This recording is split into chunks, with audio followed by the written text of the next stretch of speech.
will be on the blue side. First pick VES ban, Dignitas in the red, and immediately taking Zac away. They don't want the secret weapon in the hands of Dignitas. No, they don't want Crumbzz diving in and starting those team fights. But to me, Crumbzz will just fall back on one of his many junglers. He had a bit of a Zinzao thing last week that didn't work out for him, but I'd expect him to go back to something more like Nasus because he's actually had a lot of success on that champion. In terms of the rest of the bans, nothing surprising yet. Nunu, once again, has been removed. That's 3 for 3 today. We do see that Diana's been taken away from scarra, probably his strongest champion, and an Evelyn taken out from Dig, actually. Exactly. That Eve is for NK Inc., who is very good on jungle Eve, and it actually was one of the big ways Velocity was able to make that great comeback win against Curse in Week 3 at MLG. So Dignitas just trying to get all the possible things Velocity does out of the way. And Twisted Fate is one of the Echo things they didn't decide to ban whatsoever. Interestingly, they've prioritized Twisted Fate over Jace. He's available for selection, the Zed and Elise with the final 2 bans, and we've seen first pick Jace from both of our previous games. Yeah. Dig thinking about it, maybe? And the first pick Jace had a huge impact on the victors of those games as well, especially for that Cloud9 game, how they're able to siege COG out of the turret. I kind of expect COG to go for this unless they don't think or trust NK Inc.'s ability to play Jace and say, we can save it for later, but I feel like you just pick it now. Yeah, I definitely think this is something that Dignitas will be considering and measuring up. We've also seen Shen in both of our previous games as well, and it's a champion I know we've been talking about extensively during the course of the last week, and how he's he's in a good position, but he's not necessarily the insta-pick material that he once was. Yeah, he's one of those guys you can try to pick late. You can pick things against him that are very good, like Cloud9 out-pushing the Shen in that last game against COG. He's a thing teams are allowed to go with, but don't have to anymore. Interestingly, right now, no Jace. No Jace. Yeah. And I don't know if this is... I don't know. This is something to me that when you put TF in the middle, Jace up top, Jace, this is weird.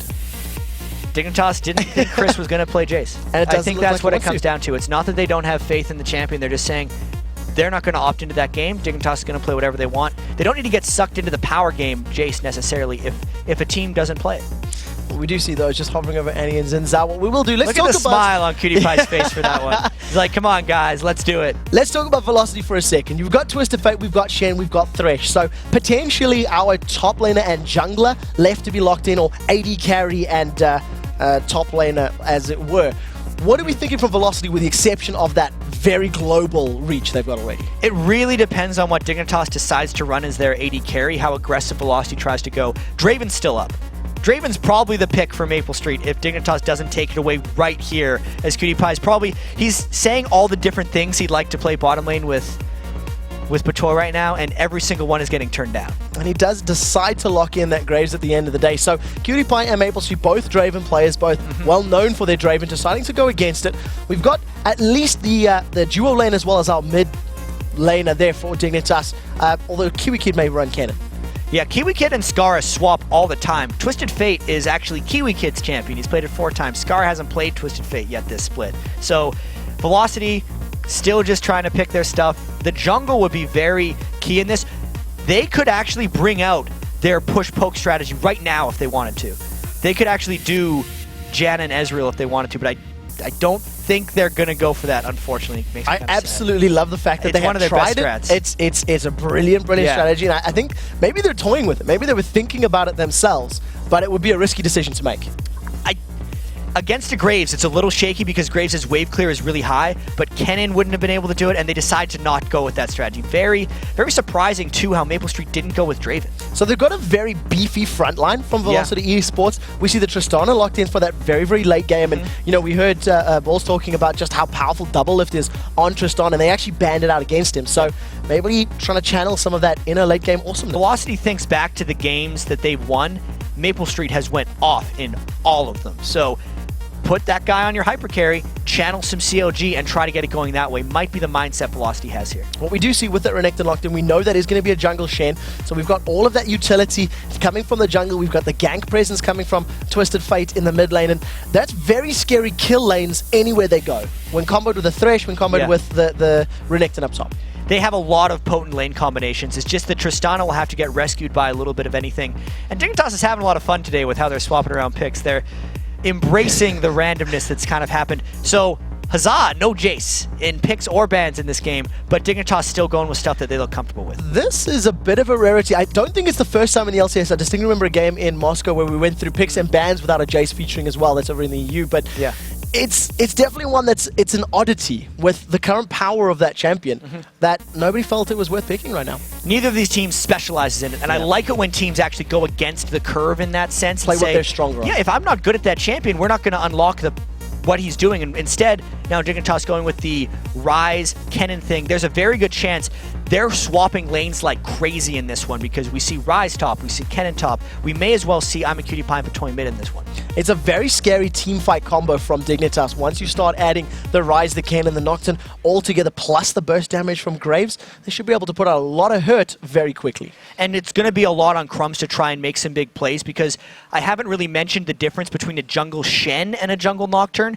Jungle Shen is a very supportive jungler. He sits in the jungle for the most part until level 6, then ganks with his ultimate or just counter ganks. He can pull off a few gimmicks early on, but it is at a heavy cost to his jungle speed, so NKink has to be very smart and safe about where he goes. And in terms of the two junglers, you've got one that is very proactive. The moment that level 6 lands for Nocturne, he's going to throw himself into a team fight. And you can use that Stand United offensively, as you were saying, but it's not the most ideal. It's a reactive jungle spell. Correct. So we'll see how that pans out. We are in the loading screen for, of course, Velocity taking on Dignitas. This is the third game of the day. On the blue side, Velocity, this will be the third time they're playing against Dignitas. Second time. Third? It is third time. Yes, third time. Third. They've lost twice before. And Dignitas, of course, on the red side, looking to go 3-0 the split. Right now, though, we do see the two teams starting off. We've seen very passive starts from both of the previous games, albeit both teams have been, all four teams have sort of invaded to get very deep early vision. And I wouldn't be too surprised if we saw something similar this game as well. Thresh is always the threat at level 1 for these teams. His hook is almost undodgeable, and Crumbzz found them right there because he could see his Duskbringer path after he threw it in on Velocity and saw where they decided to move afterwards. So he knows there were Velocity people in that brush, and he checks them again. Yeah, he's playing with fire at the moment, though. He is sitting alone in the river. If Velocity did land any form of CC, Crumbzz may be in trouble. And he is going to keep himself patient. Right now, defensive starts from both teams. No one actually invading or getting any form of vision in their opponent's jungle. No shallow wards for both teams. So very conservative plays early, and Crumbzz sees a lot of people. He's got to get out of there. Yeah, he realized it. You could actually see from the positioning of Echo, they were toying with the idea of making an aggressive play, but it didn't work out for them. 1 minute 20 on the clock. This is the go sign for Velocity. They gear up the speed, and they start moving towards their enemy blue buff. And Dignitas has wards directly where Velocity would be going, so they'll know if Velocity sticks around or not here, and it makes Crumbzz's decision a little bit more crucial. They see Velocity peels out, Crumbzz is going to go back where they saw the ward, and now they have to worry about potential smite steals, but I don't think they're really going to lose much other than knowledge of where Crumbzz started. Yeah, at this point in time, you actually see the entirety of Velocity backing away. That was a fairly risky play, all 5 of them sticking together to get a ward on something that they're not even looking like they're going to challenge right now. The only thing this gives them is knowledge in the lane of exactly where Crumbzz started, but at the same time, just with how late they pulled back their invade, Dignitas knows that Shen started at red buff as well, even if Dignitas doesn't have the ward coverage in that area. So we'll see who can make use of that information better. They're both fully aware of it, and we're also going to see a straight lane matchup. This is the first of the day as well, with both dual lanes going head-to-head from the get-go. We've been seeing it actually a fair bit today, because especially the first game as well had it with the Jin Zhao. Sure, it wasn't an AD carry going heads up, they went top lane. But it was definitely a matchup and a battle. Matchup and a battle indeed. Cris Renekton in that top lane, he's facing off against Kennen, and it's definitely a matchup that is going to be a little difficult for him. The melee of Renekton at these early levels, he's susceptible to so much harass and free poke. He's got to be real careful, and I wonder if NKink's going to be able to make a gank come up top. Because the junglers started on the same side of the jungle, they could potentially meet in top lane if Cris wants to make an aggressive play, or if KiWiKiD starts bullying him. Well, we do see KiWiKiD, he's not actually spending too much time focusing in this mid lane, however. It was, of course, Twisted Fate taking on Ryze, and Ryze going to have a little bit of difficulty in these early stages. Not the best at farming. We do see Crumbzz showing his face in this top lane. And no Shen to counter, so it's really just Crumbzz trying to assist a bit, Not going to burn anything, but maybe more. Wow, they changed some CC. The stun lands, the fear throws him backwards. Dignitas up, one lost auto attack. That's going to be enough. First blood in conjunction with the red buff, and that was something neither of us were expecting. That CC change surprised Cris a huge amount because he was waiting to slice or dice away and still had his flash. If Cris wanted to flash out of that, he could have, but he got greedy trying to save his cooldown, and because KiWiKiD and Crumbzz chained the stun with the fear, they were able to pick up a surprising kill. Yeah, and that fear as well, just throwing them off to the side 90 degrees, managing to keep him in place long enough for that last auto attack of KiWiKiD to throw down and get the damage out. scarra and Echo trading a bit of damage in this mid lane. They're staying even on CS, but with that first blood picked up on Nocturne, it's definitely a help. Oh, Evaniskus lands a hook on KiWiKiD and tries to make something happen, but Tristana's level 3 was not willing to dive in. Now they do trade ignites on one another, both Sona and Thresh burning those abilities, but the difference is it's MapleStreet with the HP, whereas on the other side it's Patoy with the HP. And there's no exhaust in that lane. Very frequently you'll see the supports bring exhaust instead of ignite, so they got a little bit over-aggressive there, and it could lead to some more action in that bottom lane. There's no exhaust in this entire game. If we look down the summoner spells of both teams, 2 ignites, 2 barriers apiece, so very interesting to see that, especially when you're coming up against a Tristana and a Renekton, who could be very effective against. There's a couple things that exhaust is quite potent against, but for these guys, they're just going for the lane kills, and they don't necessarily see that big of a melee hypercarry threat. But if I have a Nocturne diving in, I'm going to want an exhaust. They decided for the kill in lane because they want to get MapleStreet farm. So we'll see how well this pans out for them. The first one to recall in this bottom lane was Imaqtpie, because of course he did take all of that damage from the bottom lane. He's returned with a long sword, a couple of pots, and he's falling a little bit of CS behind, but he's got a massive wave to play with. And we have to remember, Velocity had access to those double golems at the start of the game, and that's giving them a bit of an XP advantage. I think they took the double golems. I could be wrong on that. I was kind of paying attention to other things, but that's one of the reasons you don't see people match straight up against each other in these bottom lanes that frequently. So I'm just going to see if that experience of those levels play into their favor. At the very least, with that earlier CS advantage, MapleStreet's actually coming back with some sustain, which is sorely needed. He's got no regeneration, because Thresh, other than blocking damage, isn't going to give him HP back like Patoy Sona will.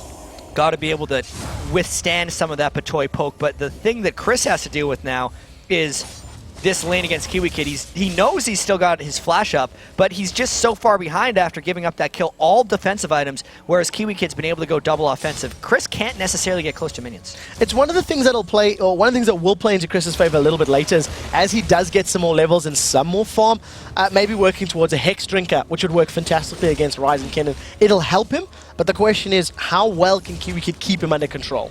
I think the Hex Drinker is definitely something that's happening, but here in the mid lane, scarra finally fighting back a little bit on Echo. The way that mid lane matchup plays out is TF tries to shove Ryze, and then Ryze tries to kill TF.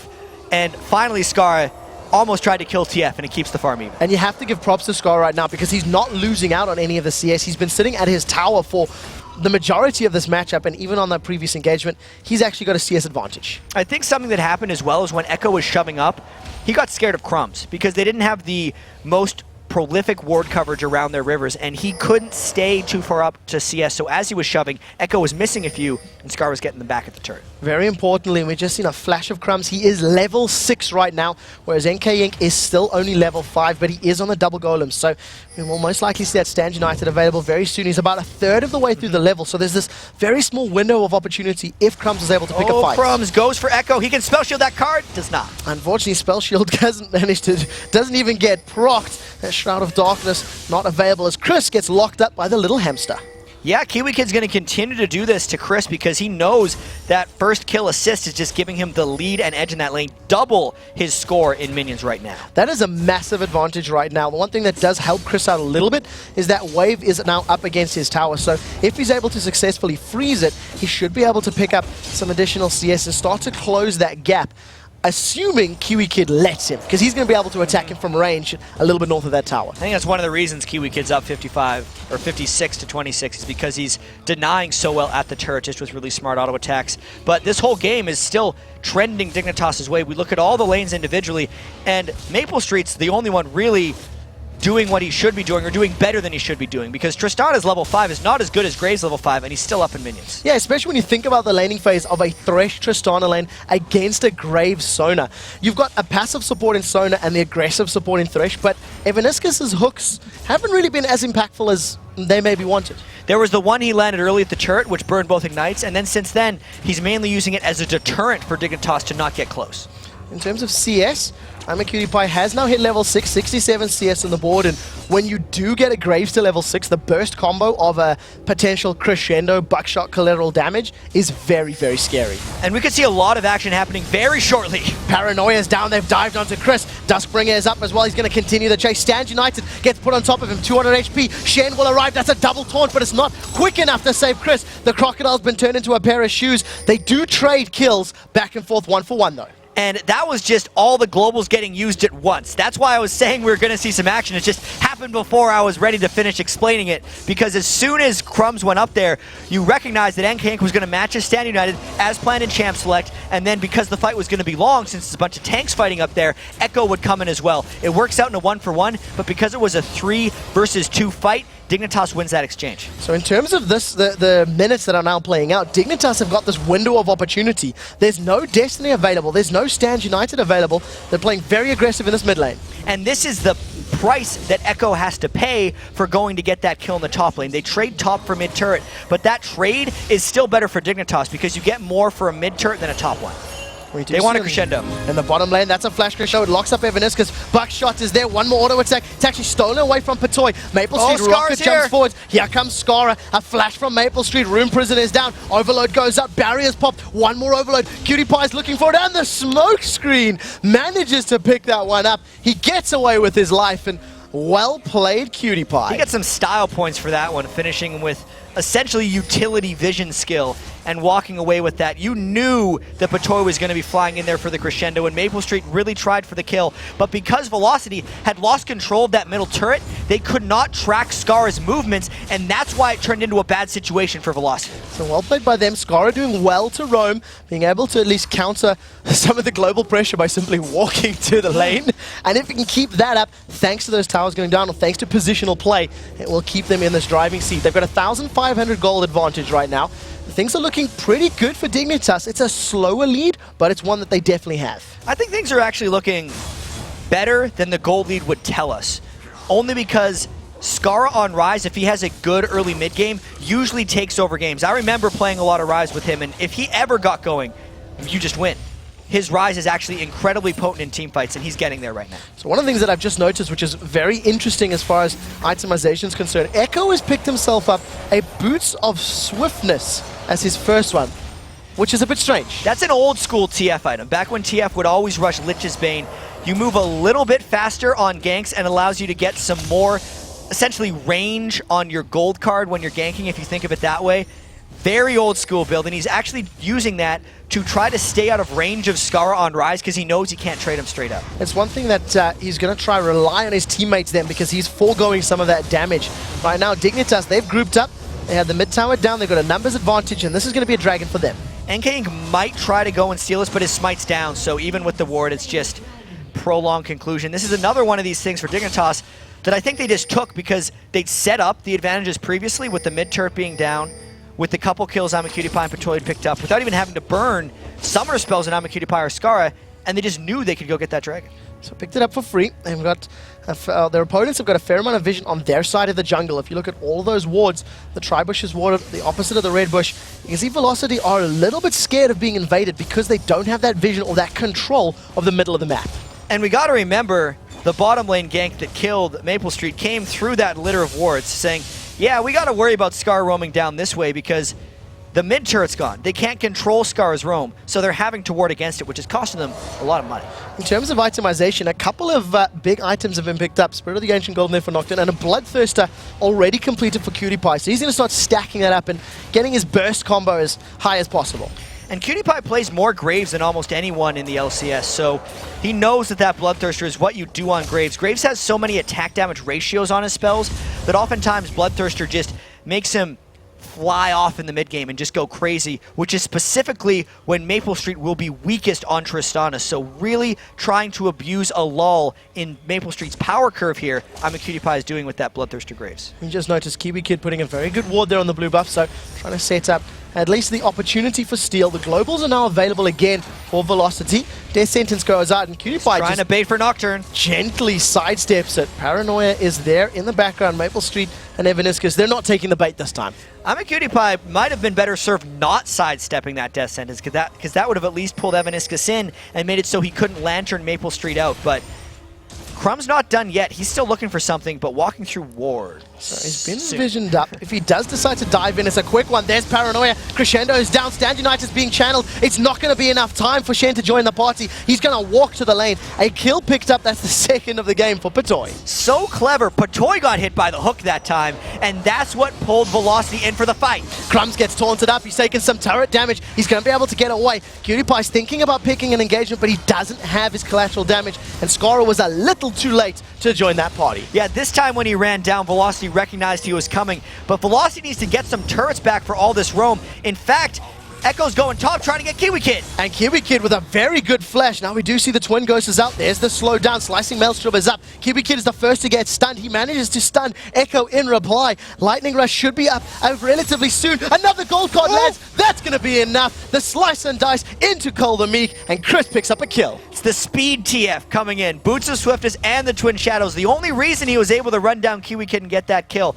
So they didn't get the pressure mid lane that they so sorely needed, but they did get a kill onto KiWiKiD for Cris, which may be even more important. Yeah, at this point in time, especially on a champion that's 35 CS behind his opponent, just trying to balance out some of those numbers. Dignitas realizing now that they have a power position, they try to invade the blue buff. Cris is going to trade some gentle love taps there with scarra, and it does look like this blue is going to be stolen away. So a tower down, a blue buff down, and 3 kills down. Velocity are falling behind. And the gold still looks okay. 3,000 gold at 15 minutes is a very surmountable lead. I want to see when Cris finishes up some of these items. He didn't go for the Hex Drinker. He's still looking to go for that Sunfire Cape. And considering he was down 55 to 25 in that lane, being down the same amount some 10 minutes later means Cris has been laning very well against KiWiKiD after that early game disaster. Yeah, so he's been able to at least mitigate that early game damage. The one thing that does, it is quite impressive for Dignitas at least, is they've got this gold advantage, even though their opponent has a Twisted Fate in their team. So the TF passive, not even being affected just yet, but the longer the game goes, the more impactful that of course will be. Yeah, the more minions you get, the more gold you get from that 2 gold per hit for Twisted Fate. And Echo has done, even though he's 1-0-1, I have to say he's allowed scarra a lot more freedom than he necessarily needed to give him. The ganks that Echo's pulled off top lane have always opened up holes in Velocity's defense for scarra to go in and exploit. So maybe once again, since his turret is down, Echo's having a bit of trouble farming, and it's letting Dignitas roam around where they want. It's definitely just a matter of Dignitas dictating the pace right now. They're simply roaming and pushing anywhere and everywhere without really replying. I guess, you know, you can rely on Twisted Fate to be the proactive player and make a gank happen. But with that Shen and the way they've been using the Destiny and the Stand United, it's been very much reactionary up until this point. Yeah, a lot of times it's where's Crumbzz going? Okay, let's use both to try and counter him. Instead of Velocity dictating to Dignitas, making Crumbzz use his paranoia to stop, and then still having something left to make a play with. That's how Velocity needs to, they have to get themselves in that position if they want to come back in this game. So the cooldowns are available, and you know, with the fact that there are a couple towers down and Dignitas is sort of freely roaming around the map now, there's ample opportunity to actually make a Destiny play, come in behind scarra, you know, between him and his tower, get the Stand United down on top of you, and maybe try stick it to him if it's possible. And scarra really just stacking up that tier. There's no threat on him. 145 to 145.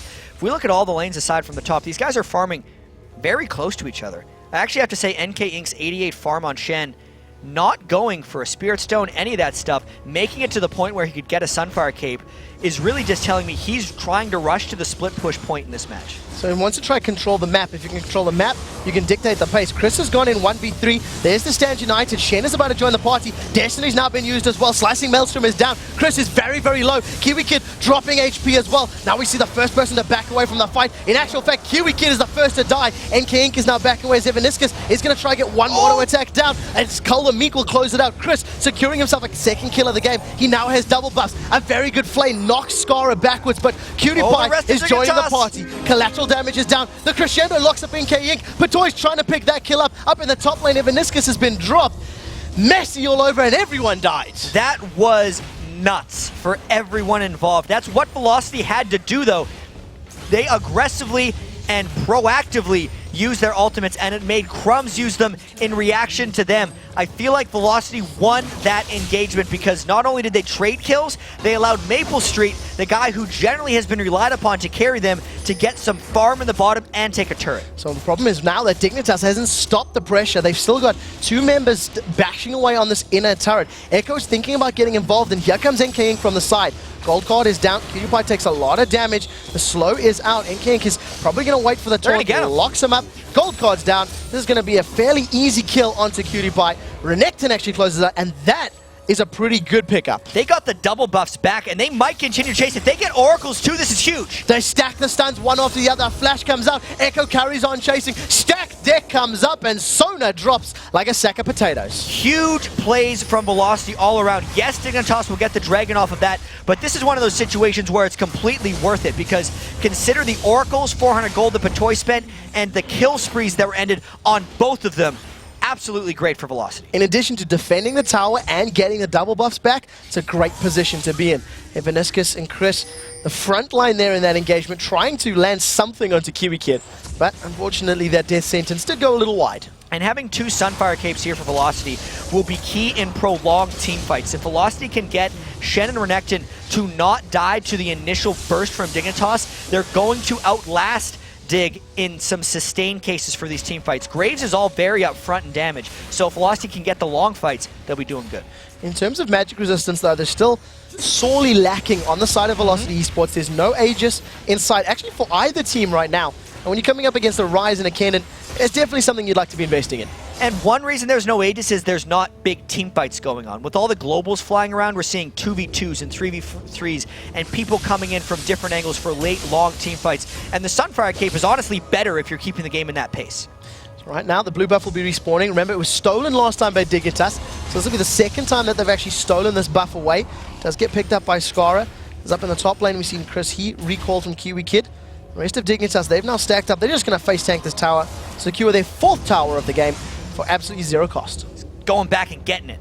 I feel like it cost him a whole lot beforehand where he lost the double buffs in the oracles, but he got it back. He finished the turret, mission accomplished for Dignitas. But what they have to worry about is MapleStreet getting too far into the late game, because I don't necessarily think that a Nocturne, even a Nocturne and a Kennen diving straight onto a Tristana will be enough if it gets to, say, that 40-minute mark, which is why I think Dignitas might be grouped up as 5 and trying to force the issue a little bit. Yeah, the power of that Buster Shot cannot go unaccounted for. If that Nocturne dives in before Shen arrives, just Buster Shot him away.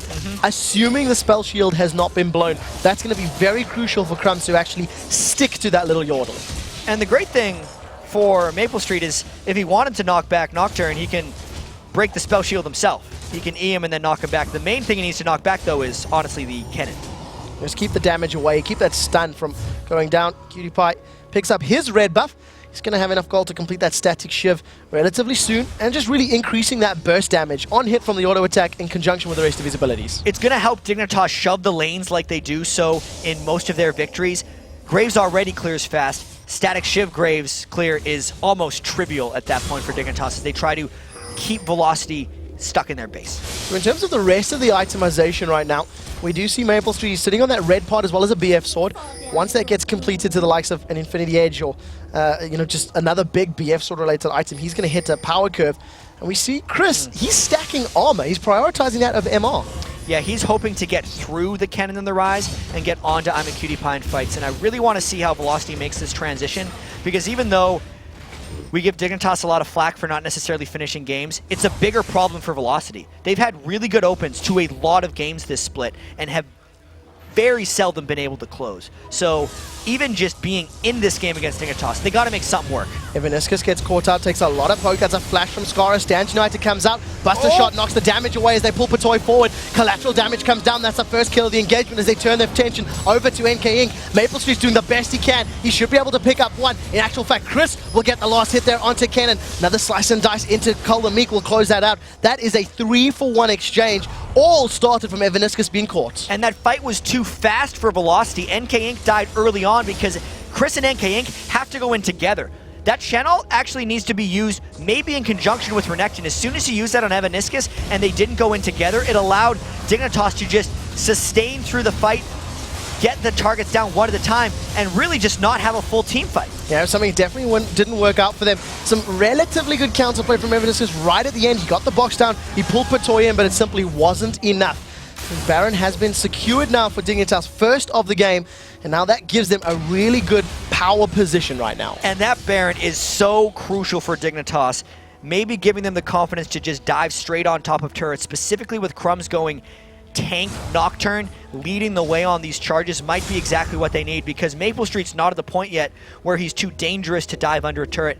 Maybe that's exactly what Dignitas needs, because that last fight could not have been much better. Yeah, and that Zhonya's Hourglass cannot be, discounted either. It was so impactful. KiWiKiD managing to survive MapleStreet. That last auto attack, it forced MapleStreet to turn away. He couldn't get a reset on his rocket jump. He couldn't, get more involved. And, even though Cris did get the kill at the end of the fight, just that extra delay, that extra couple of seconds you buy your team and your opponents when they're trying to focus you down, it can only work in your favor. Really want to see with this Oracle's on Patoy whether or not Dignitas does decide to turret dive, or if they just keep doing their triple push, because to be fair, they haven't needed to force huge team fights to get here. They needed to pick off Velocity out of position, which is surprising considering Velocity's heavily global composition. It should kind of be the other way around, so maybe Dignitas will continue doing the same. I think the Velocity are lacking the confidence to make these big plays stick, and the problem is now if they try to make a big play, try to make an aggressive moment, it's against a team with Baron, so it's even more difficult to actually get anything successful. MapleStreet, however, has been farming very well. He's only 8 behind at the 27-minute mark, and when you're defending and reacting this much, that's pretty good. And now there's the dive by Dig. They do not hesitate. So Echo is forced to flash away. KiWiKiD gets knocked backwards. The Buster Shot has been used by MapleStreet. There's a couple ultimates blown, but they do pick up the tower. Cris was thinking about getting involved, but simply couldn't close the range that he really needed to. I'd still say that's mission kind of accomplished for Dignitas. They wanted to get more off of that, but a turret for no deaths is still very beneficial for them. That knockback that MapleStreet put onto KiWiKiD could be a sign for things to come, and it makes Dignitas think about what happens if this game is closer. How would they actually be able to initiate on? Because that one didn't work that great. Yeah, completely got rid of them. It was a flash from Echo as well to get away from any of that CC, so a couple of ultimates blown and cooldowns on the side of Velocity, but they did relatively well to not lose anything more. The 2 previous blue buffs have been taken away by Dignitas, so they will be aware of the timing, but it looks like Velocity want to take this one. Dignitas doesn't want to make an unnecessary error here that grants Velocity any kind of window, because we got to see here, the Dignitas Baron has about 90 seconds left, so they still have one more play they're able to make. They couldn't make that play if one person died while trying to steal a blue buff. In terms of the itemization as well, we see where Cris is going. He's trying to get towards that Randian zone and just trying to get that movement speed debuff onto his opponents. And you were talking about how important it is to get rid of KiWiKiD. If KiWiKiD, Crumbzz, scarra get in and amongst the front lines, just reduce their movement speed, allow the rest of Velocity to back away at a slightly quicker pace. Cris and NK Inc. have to stick together here. They need to make KiWiKiD and scarra feel like they don't matter, and they need to just dive through to Imaqtpie. They have a strong tank line that can actually put enough threat down onto Imaqtpie to kill him, which is rare actually in today's League of Legends game. Mainly we see these long range like double AP comps that try to burst people down. This is persistent frontline threat that can protect MapleStreet if they get the right kind of team fights. So another tower goes down. Velocity are pretty much resigning themselves to the steps of their inhibitors. Another death sentence goes up from Evaniskus, and he simply hasn't been able to catch the right target really at all during the course of this matchup. Hasn't been able to sneak through the minions, and so much of that is just the skirmishing. Plus, they got into Evaniskus' head with all those Nocturne ganks. It's like, is this hook something I really want to land? Oh wait, that just meant there's a Nocturne there. That's why I can hit them. And he's second-guessing himself on these thresh hooks. So right now, 6 towers to 3. Dignitas are now invading. They took the previous dragon. They've got very good deep wards on the side of Velocity's jungle. Pretty much if Velocity leaves their base, Dignitas are going to be able to see that very clearly. And it's because they've been pushed up for so long. They're just making sure they can keep control. Dignitas didn't get a huge amount done with the second half of their Baron buff, but if you take in the cumulative amount of things they got a lot of outer turrets, not there's a word for that, inner turrets, I'm going to say, not the inhibitor turrets, but they've gotten the full cycle of 6 down, gives them a 3 turret edge on Velocity. It's solidified their map control, and it means Dignitas now has a stranglehold over the next Baron contention. Yeah, so League of Legends by the numbers. Get the lanes in your favor, get the vision down, and then basically wait for your opponents to be out of position and make the plays. It's something that Dignitas have actually done very well on all 3 inner towers. They basically forced themselves into their position without any response or reply from Velocity. And it's something Dignitas was doing very well during their win streak in the spring split. Dignitas still holds the longest winning streak in North American LCS right now, back from the spring split, and they were playing like this. If they don't rush things, if they don't get caught out of position, they do have ways of being able to end by just accumulating massive leads. In addition, their composition really works into their favor as well. They're going to be able to buy all the time for Ryze and for Kennen to power up. But they've got to be a bit careful, because the longer this game goes, the scarier that Shen and Twisted Fate will become. And they are just brute forcing this turret a little bit. Look how quickly it's going down. For some reason, I felt like a Shen ult got burned there, but that was just Nocturne's spell shield getting knocked off. So that turret might go down in round 2. We do see NK split pushing on the bottom lane. He's got that Stand United available, so if an engagement were to happen, this would be the time. And it would be forced here, because they know the turret's going down. Unless Velocity concedes, they fight, and they concede. Velocity just give this one up, then there's no call to engage. Absolutely nobody's nearby. Cris, that tanky frontline, he's on the Nexus, and Velocity, they just didn't do anything. Dignitas can't believe it right now. They're saying, okay, we'll go and take another turret right now. Specifically because NK Inc. just now went back instead of continuing to push that top turret. Surely Velocity goes in on this wave if they can get any kind of catch. Maplestreet's the one that's far forward. The hook goes out, doesn't catch on anyone. Cris down to 50% HP. He's forced to back off as well. We'll stop off at that fountain, regenerate his HP, and come back to this mid lane. Rinse and repeat. They're going to continue going down on this turret until Velocity tries to engage on them, or they just get the turret, barely dodging that hook. Great play by KiWiKiD. Well played indeed. The quick draw, getting himself to safety. You can see the timers on your top of your screen. Dignitas realize that objectives are on their way up, and they decide to back off and position for those instead. The last thing they want to do is actually get caught by one of those thresh hooks and then gift a Baron to Velocity. So they got enough done in that fight that they might actually go for more outside the turrets. Destiny was up, and in actual fact, Crumbzz cancels that with Paranoia. He dives himself in. Now we can see KiWiKiD. Zonya's Hourglass is popped with a slicing Maelstrom. Cris, the tankiest member, is the first to fall. He's got so much armor, but not enough magic resistance. KiWiKiD's going to close out. That's a double kill for him. Turns over to NK Inc. Red buff is ticking away. He should have a quick drop in 2 seconds' time. He's going to carry on diving. KiWiKiD wants this one. Feint is up. Buckshot will be able to close that one out. Inhibitor turret goes down. They're onto the inhibitor, and this has to be the game for Dignitas. That was a great fight for Dignitas right there. They systematically have destroyed Velocity's front line. They just mow through them in team fights. They didn't care about Velocity's tank line. Dignitas accumulated that huge lead, and they crushed them in that last team fight. And there was such good play. The moment Destiny got used, Echo was looking for vision, looking what they're doing. Crumbzz did not hesitate. He cancelled that vision, he put the darkness down, and he dove onto members of Velocity. And I called it before the game. That haircut's going to turn Dignitas' season around. Scarra did the right thing by getting that hair cut down a little bit, and they have to be happy about that. That was a very decisive one. It's a reverse Super Saiyan. So he does the opposite of Goku. Instead of growing his hair with power, this time round he's shrinking it, and he went unkilled in that game. 4-0-6 on Ryze. He wasn't able to quite keep his pacing from the previous Velocity games. Velocity as a team had 7 kills, whereas Scarra had 4, but the team performance was just solid from start to finish there. Yeah, really, really good play, and really good counterplay coming up against those,